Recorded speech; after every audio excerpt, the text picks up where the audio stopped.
자, 오늘 할 거는요. 저희가 지난 시간에 고백에 대해서 지금 계속 진행하고 있는데요. 참된 고백이라는 건 어떤 거냐면 내가 지은 죄가 있으면 제가 이런 죄를 지었습니다, 하나님. 이렇게 거기까지만 이야기하는 게 아니라 하나님께서는 솔직한 고백을 원하시는데 그 솔직한 고백은 저는 그 죄를 범하는 어, 그런 저기를 가지고 있습니다. 그 죄성에서는 제 본성에서는 그걸 가지고 있기 때문에 하나님 이 본성을 좀 바꿔주세요. 이게 이제 저희가 참된 고백이라고 지난 시간에 배웠습니다. 그러면 이번 시간에는 주께만 범죄하여라고 그 다윗이 이야기를 했는데 이게 어떤 뜻인지 좀 알아보려고 합니다. 그러면 다윗이 이렇게 얘기합니다. 시편 51편 4절에 내가 주께만 범죄하여 주의 목전에 악을 행하였사오니 주께서 말씀하실 때에 의로우시다 하시고 판단하실 때에 순전하시다 하리이다. 이렇게 이야기를 했는데요. 이게 어떤 뜻이냐면 우리아와 관련자를 죽이고 관련자들에게 회개와 용서를 받지 않아도 하나님께만 용서를 빌면 된다는 의미인지 예전에는 이런 거였죠. 우리가 관계를 맺는 사람들한테는 어떤 내가 불편한 일을 하거나 또는 죄를 범했을 때 나는 하나님께만 제가 회개하고 고백을 하면 괜찮은 건지 이걸 오해할 수가 있다라는 거죠. 근데 성경에서는 이렇게 이야기하고 있습니다. 피차간의 실수를 고백해야 한다. 야고보서 5장 16절에 하지만 서로 용서했다고 해도 죄는 없어지지 않는다. 왜냐하면 죄를 용서해 줄 수 있는 분은 오직 하나님밖에 없기 때문이다. 이웃은 하나님께 속했다. 우리가 이웃에게 상처를 주면 그를 지으신 창조주여 구속주이신 하나님께 죄를 짓는 것이다. 그래서 이건 어떤 이야기냐면 제가 옆에 사람하고 싸움을 하거나 죄를 졌어요. 죄를 졌는데 내가 옆에 사람한테만 잘못했다고 이야기를 해도 그 죄는 남아 있다라는 거죠. 어디로 올라가 있어요? 하나님 앞에까지 그 죄는 항상 가지고 있는 거예요. 하나님 앞에. 그래서 다윗은 이걸 알기 때문에 관련자한테 다 회개하고 그 다음에 고백까지 한 후에 그 다음에 하나님께 지금 올라가 있는 그 죄를 말끔히 없애달라고 지금 이야기를 하고 있는 거죠. 한번 볼게요. 성경에는 이렇게 나옵니다. 마태복음 5장 23절 24절에 예물을 제단에 드리다가 거기서 내 형제에게 원망 들을 만한 일이 있는 줄 생각나거든 예물을 제단 앞에 두고 먼저 가서 형제와 화목하고 그 후에 와서 예물을 드리라. 그래서 우리가 예배 드리면서 또는 하나님 앞에 기도하면서 저 잘못했습니다. 이렇게 기도드리기 전에 혹시 형제와 무슨 문제가 있으면 먼저 가서 그걸 해결하고 와서 예배를 드려라. 이 지금 이야기를 하고 계세요. 자, 어떻게 이야기하냐면요. 이와 같은 내용의 일들은 실제 생활에서 끝없이 많이 일어나는 사건이다. 하나님은 인간 상호 간의 관계를 등한히 하는 자의 예배와 헌신과 헌물은 그냥 받으시지 않는다는 게 아니고요. 절대 받으시지 않는다는 거예요. 그럼 우리가 지금 형제나 또는 자매나 그 주변에 있는 사람하고 관계가 껄끄러운데 그걸 그냥 놓고 내가 헌신을 열심히 하거나 또 헌물을 막 드리고 이걸 한다고 해서 하나님이 그걸 기쁘게 받아주시지는 절대로 안 하신다는 거예요. 그냥 안 하시는 게 아니고 절대 받으시지 않는 게 아니라 받으실 수가 없는 거예요. 하나님은 순결하고 정결하시기 때문에 그런 마음으로는 절대 받으시지 못한다는 거죠. 사실을 기억하라. 이걸 꼭 기억하라는 거예요. 우리한테. 이는 하나님께 드려지는 예물의 가치나 중요성을 묻기보다는 형제와의 화해가 얼마나 더 중요하며 가치 있는 일인가를 강조한 것이다. 실로 하나님께서 기뻐하시는 예물은 형제를 위한 따뜻한 사랑과 격이 없는 화해와 생명을 내놓을 정도의 봉사 등이다. 그래서 우리가 뭐 돈을 많이 드리는 것도 좋고 그 다음에 헌신하는 것도 굉장히 좋은데 그보다 형제하고 보이는 바 그 형제를 사랑하지 못하는 자는 보이지 않는 바 하나님도 사랑할 수 없다라고 지금 말씀을 하고 계시잖아요. 그래서 보이는 형제를 내 몸같이 사랑하라. 이걸 이제 계속 이야기를 하고 계시는 거죠. 예배가 이웃들과의 관계로 인해 소멸되는 것이 아니라 이웃과의 관계가 예배를 위해서 선행되어야 할 조건이라는 것이다. 자, 그리고 죄는 하나님께만 쌓인다는 거. 이게 어떤 이야기냐면요. 창세기 39장 9절에는 이렇게 있습니다. 이 집에는 나보다 큰 이가 없으며 주인이 아무것도 내게 금하지 아니하였어도 금한 것은 당신뿐이니 당신은 자기 아내임이라. 그런즉 내가 어찌 이 큰 악을 행하여 하나님께 득죄하리이까. 자, 여기서 보면 아내하고 범죄를 하면 그 남편한테 득죄를 하는 건데 지금 하나님께 득죄한다고 지금 이 이야기를 하고 있습니다. 자, 주께서 우리의 죄악을 주의 앞에 놓으시며 우리의 은밀한 죄를 주의 얼굴빛 가운데 두셨사오니. 그래서 시편 90편 8절에는 우리가 은밀하게 생각하는 죄나 또는 일반 죄도 다 어디 앞에 있다고요? 예, 주의 얼굴빛 가운데 있다라는 거예요. 주의 앞에 항상 그 죄악이 놓여 있고요. 또 한번 볼게요. 우리의 마음속 깊은 곳에 자리 잡은 죄의 본성은 타인은 물론 심지어는 자기 자신까지 속일 수 있지만 하나님의 눈앞에서는 벌거벗은 것 같이 모두 드러날 수밖에 없다. 왜 그러냐면 하나님은 심중에 있는 생각까지 꿰뚫어 보시는 분이시기 때문에 하나님 앞에 그런 것도 다 죄로 올라간다는 거죠. 그럼 이게 어떤 이야기인지 성소제도로 잠깐 한번 보도록 하겠습니다. 지난번에 많이 본 그림입니다. 지금 성전 뜰이 있고 그 다음에 성소 첫째 칸, 성소 둘째 칸이 있어요. 자, 성전 뜰에서는 우리가 의를 입는다고 하는데 뜰에까지 올 때 무엇을 해야 되냐면 죄를 양에게 전가하기 전에 서로 죄를 해결한 상태에서 여기에 다 온다 이거죠. 죄를 해결하지 않은 상태에서 오는 사람은 없다라는 거예요. 그건 간합하실 수가 없기 때문에. 자, 근데 물두멍으로 우리가 갈 때는 어떤 거냐면 내가 참으로 죄를 고백했다면 참된 고백이라면 저 사람 때문에 그랬어요. 이런 환경 때문에 제가 죄를 범했잖아요. 이렇게 얘기하지 않고 온전히 자아가 죽는 경험까지 하게 되는 거예요. 자아가 죽는 경험. 그래서 저는 이런 죄인입니다. 이거를 온전히 들여다 볼 때가 바로 물두멍에서 우리가 참된 죄를 고백했다는 거죠. 자, 성소 첫째 칸 한번 볼게요. 성소 첫째 칸에는 우리가 죄를 고백하고 양한테 우리 죄를 다 전가했을 때 그 다음부터 우리가 하는 일이 무엇일까요? 우리는 그때부터는 기도하는 것밖에 없어요. 나머지는 누가 해주죠? 제사장이 해주죠. 제사장이 그 죄를 가지고 어디로 가요? 성소 첫째 칸에 들어가서 중보 기도를 합니다. 그래서 중보하고 계시는 예수님을 바라보고 온전히 용서하고 계심을 우리가 보고 믿어야 된다는 거죠. 그러면 그 죄는 어디로 가요? 바로 휘장으로 죄가 뿌려지죠. 죄는 하나님 앞에, 이 휘장이 바로 하나님 앞에 있는 거잖아요. 이 앞에 있는 곳에서 죄를 계속해서 뿌려지게 됩니다. 이 뿌려진 죄가 대속죄일에 도말되는 거죠.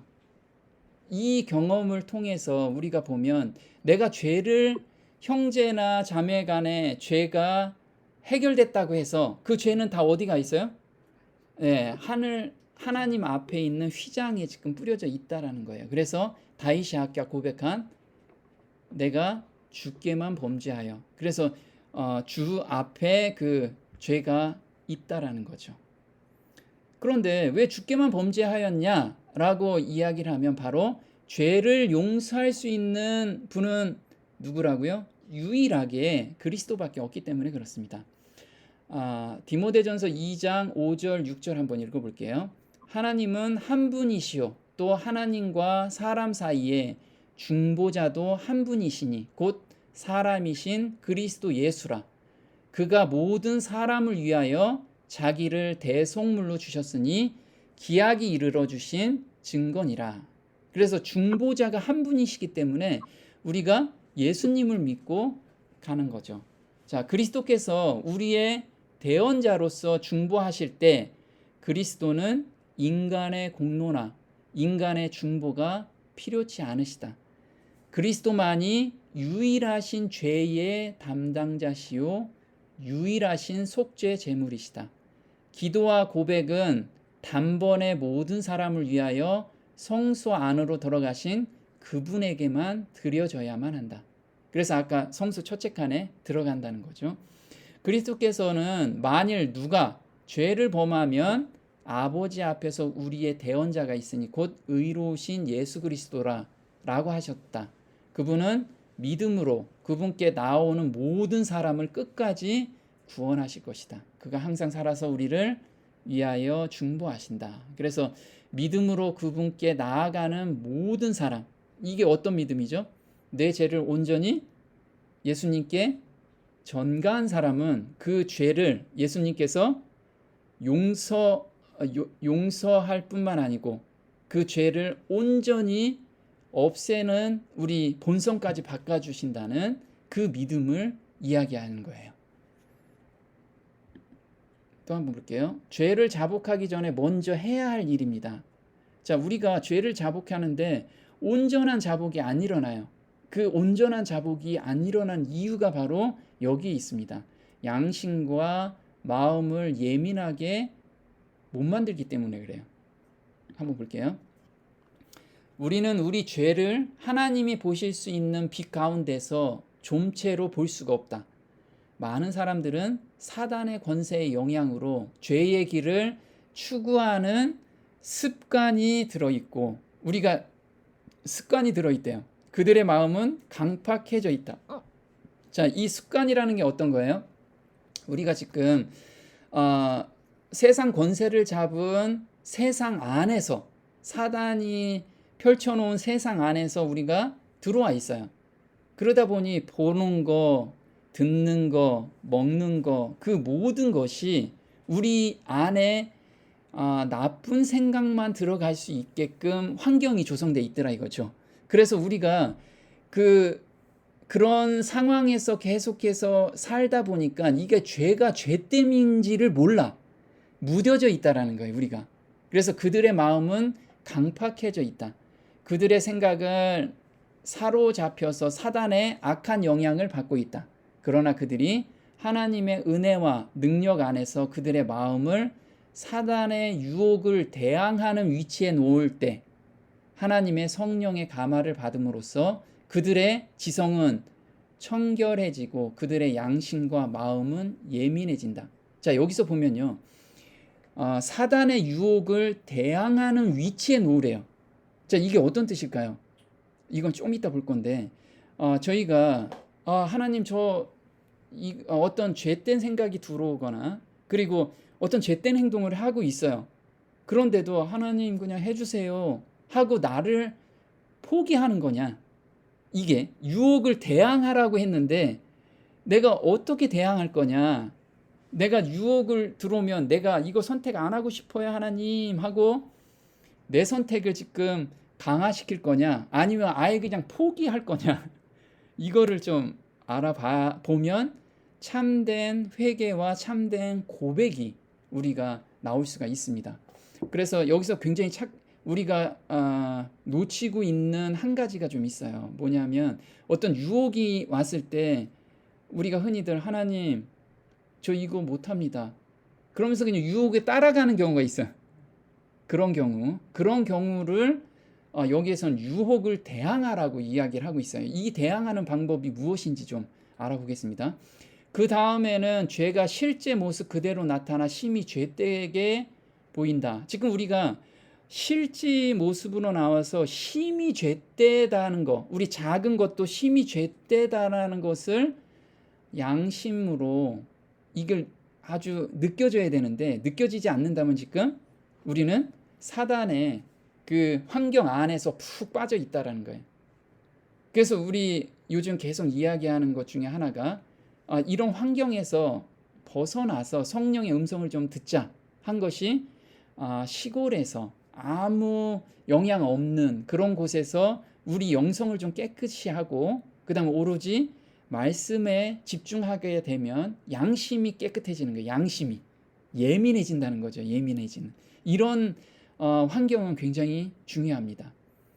자, 그때가 바로 숨은 죄가 그들의 얼굴빛 가운데 놓이는 때이다. 그들은 그들의 죄를 하나님께 자복하고 회개하며, 자, 지금 죄를 하나님께 자복하고 회개하기 전에 양심이 깨끗해지고 예민해져야지만 하나님께 제대로 자복하고 회개할 수 있다는 거예요.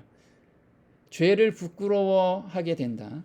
주께서 죄를 그의 얼굴빛 가운데서 그의 등 뒤로 내어 던지신다. 그러면 그 다음 경험을 하게 되는 거예요. 하나님께서 우리의 죄를 뒤로 던지시고 온전히 사하시는 그런 경험을 느끼게 되는 거죠.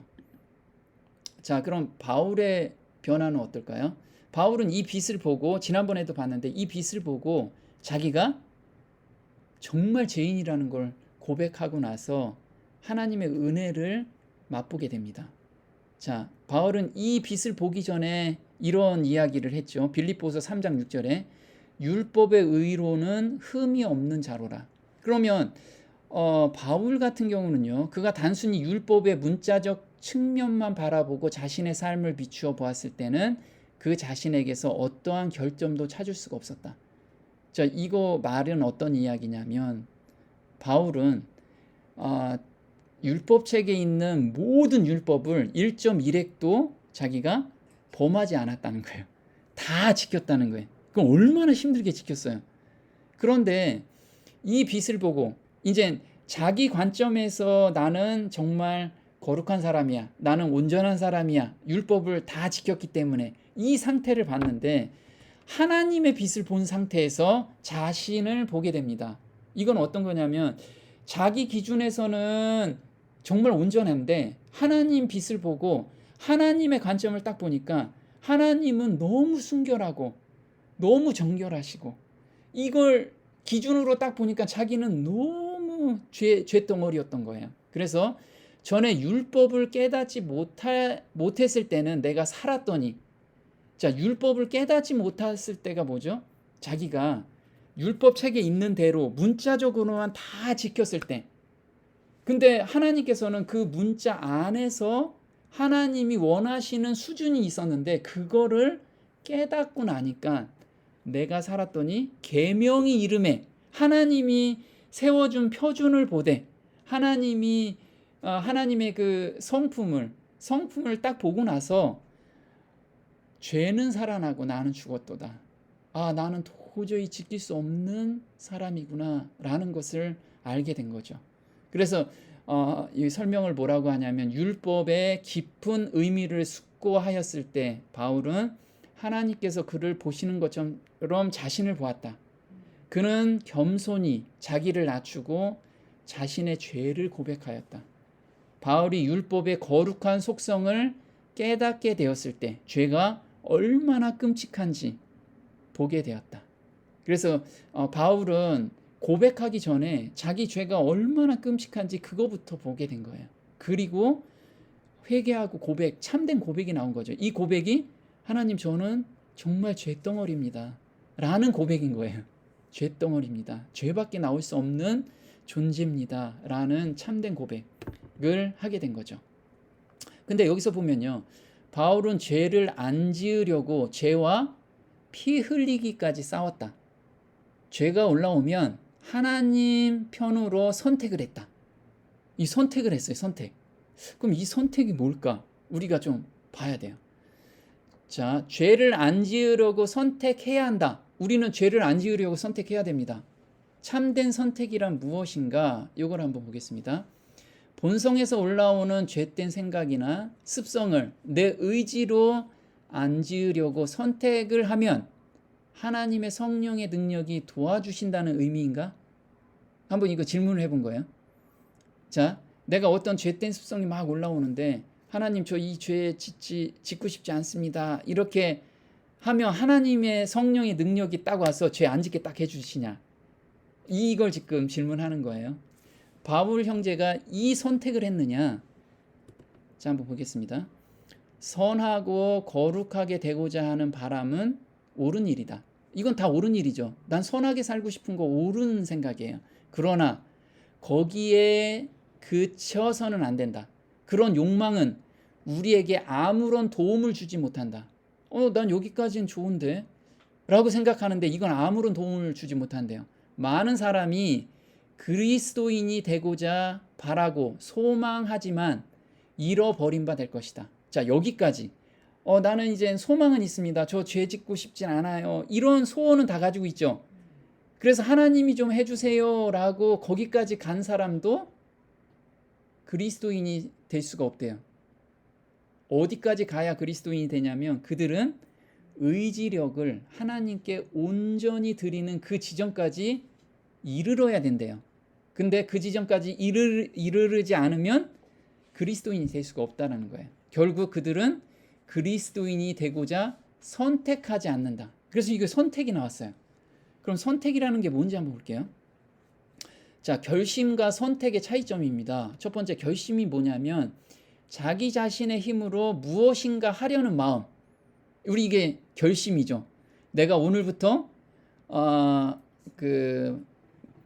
사람들한테 성질 안 낼 거야. 이게 결심입니다. 또 옆에 사람한테 내가 좋은 얘기만 할 거야. 그리고 말 막 하지 않을 거야. 이게 결심이라는 거예요.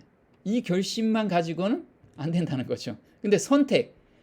자, 선택이 어떤 거냐면 그것을 하고 싶은 마음은 있으나 스스로의 힘이 없음을 깨닫고 힘을 주시는 하나님께 완전히 맡기는 것이다. 자, 근데 이 완전히 맡기는 게 무엇인지 그걸 알아야 돼요. 그러지 않으면 우리가 죄가 들어오면 그냥 힘없이 하나님 저기 본성 바꿔주신다고 했죠. 저 바꿔줄 때까지 기다릴게요. 그러면서 그 죄를 계속 범하고 있어. 그러면 참된 선택을 안 한 거라는 거예요. 그럼 이 선택이 뭐냐? 한번 볼게요. 한 문둥병자가 나와 절하고 가로되 주여 원하시면 저를 깨끗게 하실 수 있나이다 하거늘 예수께서 손을 내밀어 저에게 대시며 가라사대 내가 원하노니 깨끗함을 받으라 하신대 즉시 그의 문둥병이 깨끗하여진지라. 이때 마태복음 8장 2절 3절이에요. 자, 만약에 문둥병을 가지고 있었어요, 제가. 근데 예수님께서 성경책에서 읽었어요. 예수님께서 내 문둥병을 고쳐주신다고 했지. 근데 예수님이 저 앞에 계셔요. 근데 고쳐주신다고 했죠 하면서 그냥 기다려 계속. 그럼 고쳐주시나요? 안 고쳐주신다는 거예요. 그게 선택이라는 거예요. 선택의 참 의미는 예수님께 내가 가야 되는 거예요. 계속 가야 되는 거죠. 왜? 오로지 뭘 고치기 위해서? 문둥병을 예수님께서 고쳐주신다고 하셨죠. 그 믿음과 소망을 가지고 한번 볼게요. 문둥병자는 구주께로 인도된다. 그는 절름발이와 눈먼자와 중풍병자와 기타 각색 질병으로 죽어가는 자들이 건강한 몸으로 일어나서 구원받는 것에 대하여 하나님을 찬송하는 것을 본다. 그의 마음속에는 믿음이 강해진다. 자, 그래서 지금 보면 우리가 이제 형제 자매들 간에 어떤 사람은 간증을 하죠. 그래서 제가 거듭나는 간증도 하고 죄를 이기는 하나님께서 죄의 본성을 바꿔주는 용서의 경험을 한 사람도 간증을 하게 됩니다. 그럼 우리가 그 간증 소리를 듣고 나도 저렇게 될 수 있겠구나 이런 소망이 생기죠. 소망이 생기면 이제 예수님께 찾아가야 되는 거예요. 이 문둥병이 그런 거예요. 자기가 보니까 저 멀리서 보니까 어떤 믿음이 생겼냐면 안진뱅이나 중풍병자나 그 다음에 각색 질병 있는 사람을 예수님께만 가면은 예수님께서 다 고쳐주시는 것을 본 거예요. 보고 나서 그럼 나도 가야지 하면서 이제 가기 시작한 거예요. 그는 점점 모인 군중에게로 가까이 나아간다. 그에게 가해진 제한들. 자, 문둥병 환자는 사람들이 가까이 오면 돌을 던졌어요. 가까이 못 오게. 돌을 막 던졌는데 그게 중요한 게 아니었다는 거예요. 사람들의 안전, 모든 사람이 그에 대하여 가지고 있는 공포, 이런 것들은 잊혀진다. 자기는 잊어진 거예요. 오로지 뭐 때문에? 그는 치유에 대한 복스러운 소망만을 생각한다. 그의 몰골은 몸서리 칠 만큼 처절하다. 그는 오직 하나님의 아들만을 본다. 그는 죽어가는 자에게 생명을 말씀하시는 그 음성만을 듣는다. 그는 예수께로 달려오면서 그의 발 아래 자기 몸을 던지면서 이렇게 부르짖는다. 주여, 원하시면 저를 깨끗게 하실 수 있나이다. 자, 여기서 이제 선택을 한 거예요. 이 문둥병 환자는 선택을 했는데 이 선택의 참 의미는 뭐냐면, 하나님 저 고쳐주실 거죠? 거기에 멈추는 게 아니고 참된 선택이라는 간절한 매달림이라는 거죠. 간절한 매달림. 저 정말 이 죄 짓기 싫어요, 하나님. 그렇지만 저는 이걸 벗어날 수가 없습니다. 근데 하나님께서 이걸 바꿔주신다고 저한테 약속하셨으니 저는 그걸 믿고 하나님 편에 서기를 원합니다. 그래서 화가 나면 거기에서 화를 막 내는 게 아니고 하나님께서 저를 바꿔주신다는 걸 믿고 화를 계속 드려야죠. 저 이 화나는 거 이거를 계속 드리면 화를 안 낼 때까지 계속 드리는 거지 우리가. 그게 계속해서 간절하게 매달려야 된다는 거예요. 그 마음을 가지고 그냥 단순하게 해주세요. 그냥 단순한 이런 가벼움이 아니라는 거예요. 저의 그 간절함이 있어야지만, 제가 만약 문둥병 환자라면 저 예수님께서 낫게 해준다면 정말 물불 안 가리고 정말 기어서라도 갈 거예요. 그 간절함. 그럼 우리가 지금 우리 죄성에서 올라오는 그 모든 것이 그런 간절함으로 하나님께 매달려야 돼. 이걸 바꿔달라고. 그게 우리의 선택이라는 거예요. 자, 받으시는 고백 볼게요. 하나님께서는 우리가 회개하고 우리 죄를 포기하기 전에 우리의 고백을 받으실 수 없다. 우리는 우리의 생애에서 단호한 변화를 이루어야 한다. 우리가 진정으로 죄를 한탄하게 될 때 하나님을 기쁘시게 하지 못하는 모든 것을 버리게 될 것이다. 그래서 자, 처음에 아까 우리 죄성에서 올라오는 죄된 마음이라든가 이런 것들은 우리가 먼저 이게 죄라는 것을 느껴야 된다 그랬죠. 그래서 우리가 양심을 깨끗이 하고 민감하게 만드는, 그것은 첫 번째 할 수 있는 게 뭐가 있죠? 자연과 성경을 통해서 우리 마음을 좀 깨끗이 하고 그리고 민감하게 만들 수가 있어요. 그래서 성경을 보는 시간을 늘리고 그 다음에 자연에서 하나님을 만나는 경험을 우리가 계속해서 말씀을 묵상하면서, 이게 되지 않으면 아무리 입으로 우리가 회개합니다, 저 자복합니다, 자백합니다, 이걸 백날 부르짖어도 마음에서 우러나오지 않기 때문에 참된 하나님의 평화가, 용서에 대한 평화가 오지가 않는 거예요. 그러니까 자꾸만 나는 왜 몇 년째 이거 하는데도 이 참된 경험이 없을까, 이런 느낌을 받게 되는 거죠.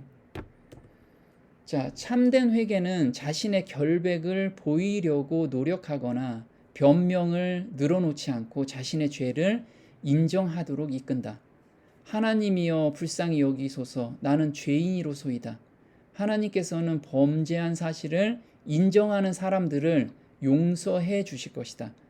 예수께서 회개하는 죄인들을 구원하기 위하여 그분의 생명을 주셨기 때문이다. 자, 그래서 참된 회개는 아까 물두멍에서 무엇을 죽인 사람이 참된 회개라고요? 자아를 죽인 사람만이 참된 회개를 경험한 사람이고, 그 다음에 참된 고백을 할 수 있는 사람이에요. 그래서 내가 아직까지 죄를 졌는데 저 때문에 그래요. 저 사람 때문에 그래요. 이 환경 때문에 그래요. 이랬다면 아직까지 제 마음에서 참된 회개나 고백이 지금 안 일어났다고 생각하고 하나님 저 참된 회개와 참된 고백을 하기를 원합니다. 거기까지 인도해 주심을 간절히 기도하셔야 돼요. 자, 죄가 고백이 안 되는 이유는 죄가 도덕적 판단력을 둔하게 하면 죄인은 그의 품성에서 무엇이 잘못되었는지 깨닫지 못한다. 그에게 자신의 죄는 아주 악한 것으로 보이지 않는다. 성령께서 권능으로 그의 눈을 열어주지 않으시면 그는 죄에 대하여 거의 눈먼 상태가 된다. 성령의 인도를 받지 않는 사람은 고백할 때 진지하거나 열렬하지 않는다. 그는 자신의 죄를 변명한다. 그는 그때 상황이 달랐더라면 잘못을 저지르지 않았을 거라고 말한다. 그래서 우리가 남의 눈에 있는 티끌은 보는데 자신의 들보는 보지 못한다고 말씀하신 게 여기를 빗대서 이야기하는 거예요. 나는 저 사람 때문에 그랬어요. 이런 거 있죠. 그래서 우리는 정말 내가 정말 죄인이라는 것을 보게 되면 다른 사람을 볼 수가 없는 거예요. 아까 문둥병자가 예수님께 갈 때 주위 사람들이 막 돌 던지고 막 밀쳐지고 그래도 오로지 그것만 보고 간 이유가 그거죠. 다른 사람의 안중에도 없는 거예요. 오로지 나는 이 문둥병이 나아야 돼. 그럼 내가 이 죄에서 벗어나야 돼.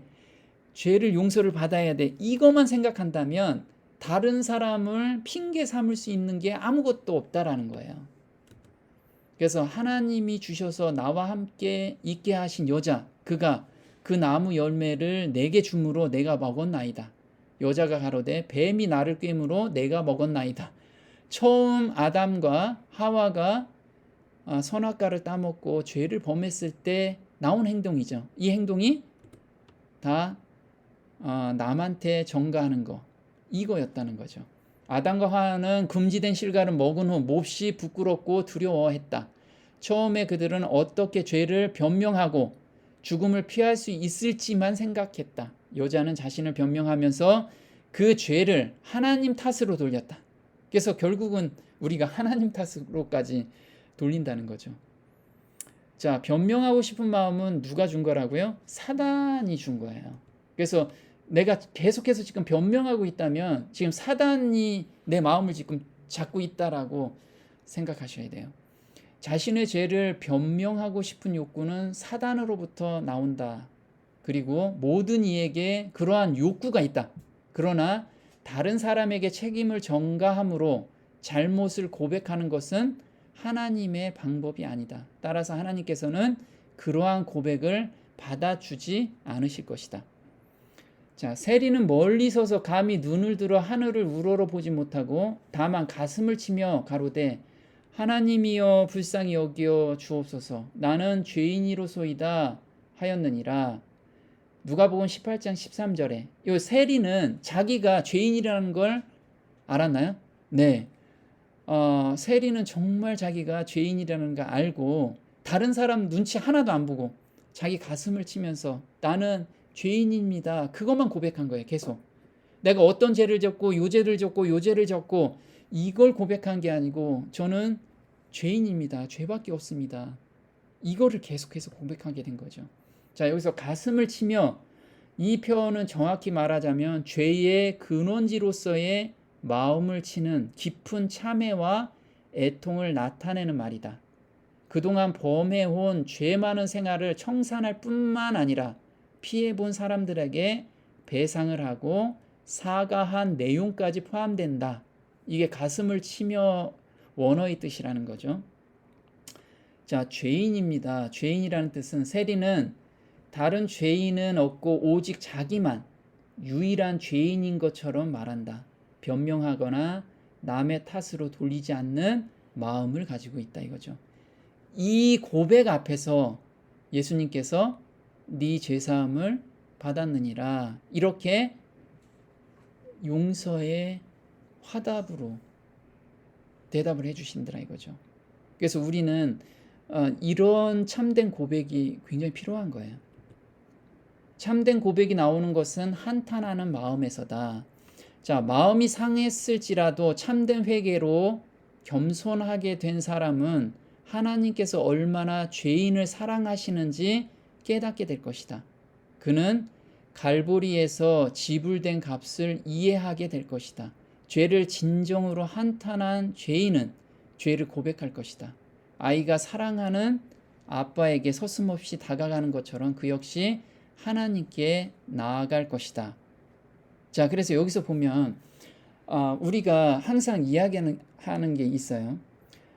갈보리에서 지불된 값을 이해하는 것, 이게 모든 죄의 회개와 고백의 근원이라는 거죠. 그래서 우리가 십자가를 바라보라 라고 이야기를 하잖아요. 십자가에서 하나님의 사랑과 희생, 그 예수님의 사랑과 희생을 우리가 깊이 느끼고 깊이 묵상할 때 내 속에 있는 죄가 정말 혐오스러움을 느끼게 돼요. 그걸 우리가 봐야 된다는 거죠.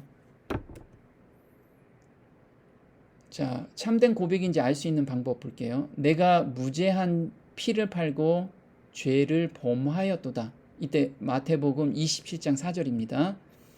이 고백은 정죄에 대한 무서운 생각과 심판에 대한 두려운 공포로 말미암아 그의 범죄한 심령에서 어찌할 수 없이 나온 것이다. 우리 이런 거 많이 하죠. 어떤 죄에 빠졌을 때 저 죄인입니다. 이렇게 고백했는데 이게 정말 참된 고백인지를 지금 보자는 거예요.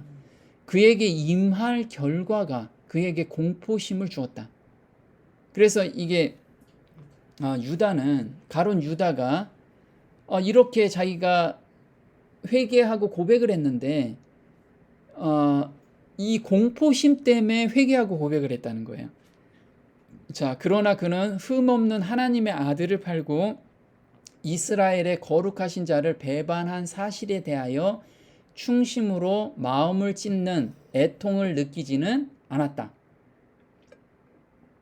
바로가 하나님의 형벌로 재앙을 당할 때에 형벌을 더 받지 않기 위하여 자기 죄를 자복하였으나 그 재앙이 그치자마자 다시 하나님을 거역하였다. 이것들은 다 죄의 결과를 두려워한 것뿐이요 죄 그 자체를 슬퍼한 것이 아니다.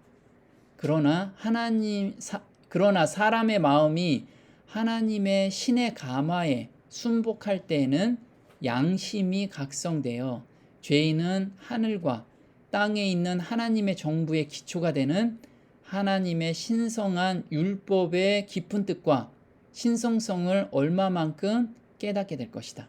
그래서 우리가 정말 참된 고백을 한다는 건 뭐냐면 내가 공포심 때문에 내가 앞으로 일어날 내가 범한 죄 때문에 나한테 닥쳐올 그런 어떤 어려움이나 결과 때문에 그 회개나 고백을 하는 것이 아니라 내가 정말 내가 죄를 범함으로써 하늘의 아들이 십자가에서 정말 돌아가셨구나. 이걸 느꼈을 때 참된 고백과 회개가 나온다는 거죠. 그래서 오늘 정리해보면요.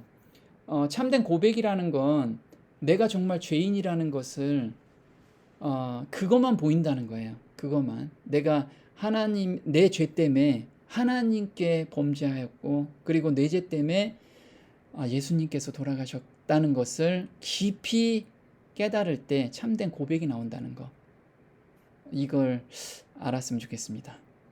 네, 오늘 여기까지 하겠습니다.